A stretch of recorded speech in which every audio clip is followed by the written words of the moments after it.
As a kid, I had heard all about the swamp giants, and from everything I could recall, I was thinking it was Bigfoots for sure. And right now, in this moment, I can confidently tell you that I went full retard. Why? Because I didn't listen when the old folks told me not to go into the swamps south of my grandma's house. Grandma and grandpa had been telling me for years, stay from down yonder, that area is cursed with old magic. When I started watching the Hunting Bigfoot show, and decided I wanted to head out and see this stuff for myself. I don't know about you, but have you ever wondered how these old myths and legends got started? Well, my plan was to find out, so I went out into those swamps. Now, some of this stuff I'm going to say to you is hard to explain unless you spent a significant amount of time in the swamps and bayous, but when you're out on the water, there's these floating lily pads. If your propeller gets caught in those lily pads, you only have two choices. Choice number one, hop up out of the boat with a knife and cut them from around your propeller, and option number two, to sit there in that boat and wait until some help comes. Now I want you to pause right here and remember what I'm saying to you, because this is very significant to my story. Now imagine a scene.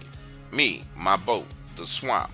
I'm moving around, not a lily pad in sight. And understand the location that I was heading into, absolutely nobody went there. The closer I got to that area, the more I realized that it presented a unique opportunity for me. Since everyone was too afraid to go into this area, the fishing should be absolutely phenomenal. So I decided to kill two birds with one stone, taking my time to slow down at various locations and drop my catfishing nets. You know how the sun moves behind the clouds, right? And it gets dark. Well, that happens. And that's when things start to get weird. I put the third net down, move a little bit further. Now I'm right around the area where everybody says there's these swamp giants, and I'm putting the fourth net down. The sun goes behind the clouds and it starts to cast this shadow over the water. And again, for those of you listening to me who've never been in the swamps, sunlight has a significant role in making you feel comfortable when you're in a situation like this. I'm miles and miles away from any other human being. This sun goes behind the clouds and just crazy weird shit starts to happen. It was almost as if the water came alive. These fucking gigantic bubbles begin to surface all around me from under the boat. And at first I'm thinking to myself, holy crap, this is going to be one of the biggest alligators I've ever freaking seen. And whatever the hell it was around my boat begins to move into the middle of the bayou, leaving this huge trail of bubbles. Then those bubbles disappear as the sun comes from behind the clouds. Now, putting myself in your shoes, listening to the story, I know what you're saying. Okay, man, it probably was some big bubbles, but the correlation between the sunlight, the shade, and these bubbles is crazy as hell. I know, I agree with you. That's what I was thinking too. But nonetheless, being in a swamp and seeing bubbles the size of small paper plates coming to the surface, then moving out to the middle of the bayou was weird enough for me, so I decided to move away from that area. So I'm moving, and then the sun goes behind the clouds again, and I noticed this freaking bubble trail behind my boat, like whatever it was under the water following me. Now, to make sure you understand what I experienced, I want to be clear with you, man. I wasn't using a trolling motor.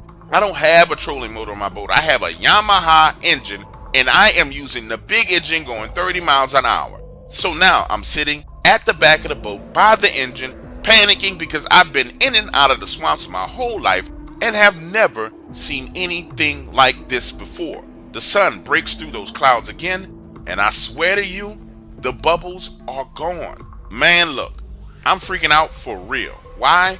Because I'm going in the opposite direction that I need to go to get back to the boat dock. I'm actually going deeper into this territory because I just thought it was a big gator and I was getting away from it. So now I have made a U-turn. I am racing to get the hell out of this swamp because this is entirely too freaking weird. And remember how I said on my way in, there was not a lily pad in sight. Now, when I get back to the entrance to this area, there are lily pads on both sides, and they are literally closing in, only leaving this little slither of open space where I can work my boat through to get the hell out of here. So now the boat is slowed down. I start working my way through the lily pads. I'm 2/3 of the way through when the sun goes behind the clouds again, and I know this is going to sound like I'm lying, but listen. Now, you can clearly see where the clouds are casting a shadow on the surface of this water. And right along this line of that shadow, separating light from darkness, I start to see what I thought was just one giant bubble rising to the surface. But it keeps going. Okay, now you know Dark Waters is not about to give it all away for free. Want the rest of this story? Go to IamDarkWaters.com and become a member today.